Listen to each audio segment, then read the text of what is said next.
Salut à tous, c'est Théo et bienvenue sur la chaîne Investissons-nous. Aujourd'hui on se retrouve pour la vidéo Multivers X News 16. Donc oui, comme vous l'avez vu, le titre de cette émission a changé, on est passé de Elrond News à Multivers X News, parce que maintenant ça fait un bon moment que Multivers X a été renommé, enfin que Elrond a été renommé en Multivers X plutôt. Donc on s'est dit que c'était important de se mettre à jour, donc voilà, c'est chose faite. Pendant qu'on parle de la chaîne, je tenais à vous remercier car on a dépassé les 800 abonnés, il y a beaucoup de personnes qui se sont abonnées durant ces 28 derniers jours, comme vous pouvez le voir ici. Donc c'est vraiment super de voir que ça repart un peu pour le marché de Multivers X et du moins pour notre chaîne. Donc merci à tous ceux qui sont abonnés. Pensez à le faire si c'est pas encore fait, on souhaite vraiment atteindre les 1000 abonnés, on en est plus très loin, donc merci à tous. Une dernière petite chose avant de commencer la vidéo, je tenais à m'excuser si je suis un peu mou dans cette vidéo. J'ai pas beaucoup dormi cette semaine car c'était ma dernière semaine de master, donc là j'ai enfin terminé mes études, donc ça va me permettre de vraiment me concentrer encore plus sur la chaîne et pourquoi pas de lancer de nouveaux concepts, donc ça vous verrez par la suite. On peut enfin démarrer cette vidéo, donc je vais tout d'abord commencer par le Launchpad. Ça a été vraiment l'événement marquant qui est arrivé sur Multivers X ces dernières semaines, enfin ces derniers jours même. Comme vous l'avez vu, ça n'a pas été forcément le Launchpad le plus rentable.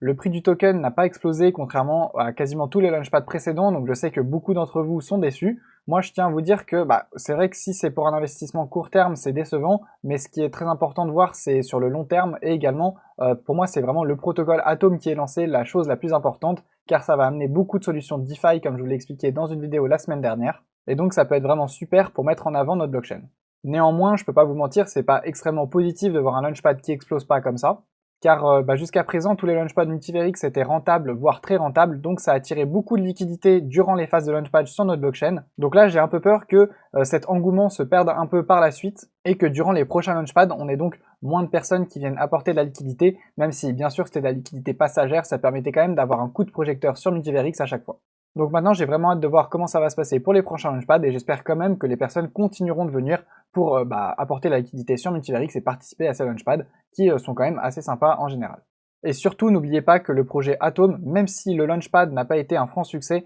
en termes d'explosion de prix, le projet Atom est vraiment extraordinaire pour la blockchain et va apporter beaucoup de solutions, donc pensez vraiment à l'utiliser, même si le token ne vous plaît pas ou autre, ça je vous en ai parlé, ça n'a rien à voir. Vous pouvez quand même utiliser le protocole, donc je vous invite vraiment à faire un tour dessus, et moi je vous ferai des vidéos dessus pour vous expliquer un peu différentes stratégies pour gagner plus de rendement sur vos EGLD. On enchaîne maintenant sur la bêta de Cantina Royale 2.0 qui a été lancée. C'est une bêta qui a pour but de séduire des joueurs qui sont dans le Web 2 et non pas dans le Web 3, donc ça c'est vraiment une super chose, ils font vraiment apporter du sang neuf sur la blockchain, et du coup une très bonne manière de les faire entrer, ça va être par les jeux Play to Earn, ou plutôt Play and Earn, parce que un jeu Play to Earn, souvent on y joue uniquement pour gagner des récompenses, et là le but va être vraiment de jouer pour s'amuser, et pourquoi pas de gagner quelques récompenses, ce qui peut être un gros bonus. J'ai pu voir quelques images des menus et autres, je trouve que ça ressemble quand même vraiment énormément à Brawl Stars, je sais pas si vous connaissez le jeu, c'est un jeu qui est lancé par Supercell, et d'ailleurs c'est un jeu qui est vraiment dans le même style que Cantina Royale, mais bon après si ça peut apporter de la visibilité sur Multivers X, et si le jeu vous plaît, je suis content. Moi j'ai jamais eu l'occasion de le tester, mais d'ailleurs pourquoi pas lancer quelques petits lives de temps en temps dans lesquels plutôt je testerai différents jeux, parce que c'est vrai que j'aime bien jouer, là j'ai terminé mes études, donc je vais peut-être me faire un peu plus plaisir durant cet été, donc si je peux combiner un peu de travail avec les jeux, ça peut être très sympa, ça va me permettre de découvrir de nouveaux jeux, et si je peux le faire à vos côtés durant un live, ça me ferait vraiment plaisir, donc dites-moi en commentaire si ça peut vous intéresser. En parlant de jeu, je sais pas du tout si vous connaissez Knight of Catena, c'est un jeu qui va être propulsé par le launchpad Entity, et c'est vraiment super intéressant, j'ai pu le tester, je trouve que le jeu est top. Moi j'aime beaucoup les jeux un peu style stratégie, là c'est un peu un chess game, style ça va être sur un plateau un peu, enfin c'est une arène mais ça peut être un peu considéré comme un jeu d'échecs, mais on va pouvoir modifier ses pions, apporter de l'équipement, farmer des équipements, et j'avoue que ça me plaît bien, j'ai pu le tester, j'y ai pas mal joué. En ce moment il y a une petite récompense si vous testez la bêta, vous pouvez collecter des gemmes et gagner un NFT, donc franchement faites-le si ça vous plaît, ça vous permettra de tester le jeu. Et donc si ça vous intéresse, j'aimerais vous faire quelques lives dessus, donc dites-le moi en commentaire, c'est le style de jeu que j'aime bien, les jeux un peu stratégiques, je suis plus fort dans ces jeux-là que dans les jeux style Projet Red de Elrond Mafia.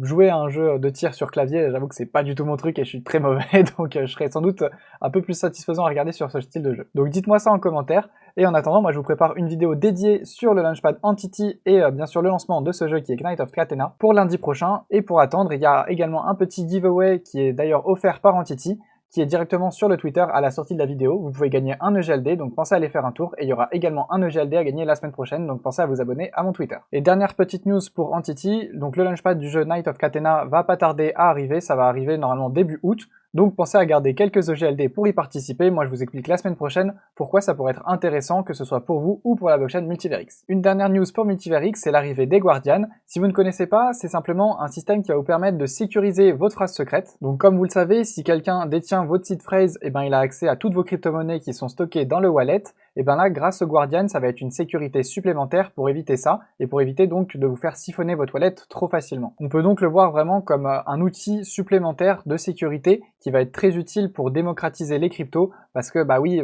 plus il y a de sécurité, plus les personnes vont accepter de venir en DeFi, enfin sur des protocoles un peu plus compliqués que des simples exchanges, car les gens auront moins peur de se faire pirater, de perdre toutes leurs cryptos. Enfin, c'est toujours une très bonne chose d'avoir plus de sécurité, donc je trouve que c'est super. Si vous souhaitez en apprendre plus d'ailleurs sur les Guardians, je vous renvoie vers le thread que Optium a fait sur ce sujet, c'est super intéressant et c'est très bien détaillé, donc j'ai rien d'autre à ajouter pour la vidéo. Et merci à lui d'ailleurs d'avoir fait ce thread. Et moi je vais conclure là-dessus pour cette vidéo, je vais aller dormir un peu parce que là je suis complètement claqué. Cette vidéo a été faite du coup un peu à la dernière minute et je m'en excuse, mais ça me tenait vraiment à cœur de vous en faire une quand même si bah, cette semaine a été un peu chargée pour moi. Moi en tout cas je vous remercie vraiment de m'avoir écouté, j'espère quand même que la vidéo vous a plu, pensez à liker, vous abonner, partager, ça me fait extrêmement plaisir et ça me donne énormément de force. Salut à tous et à la prochaine, ciao.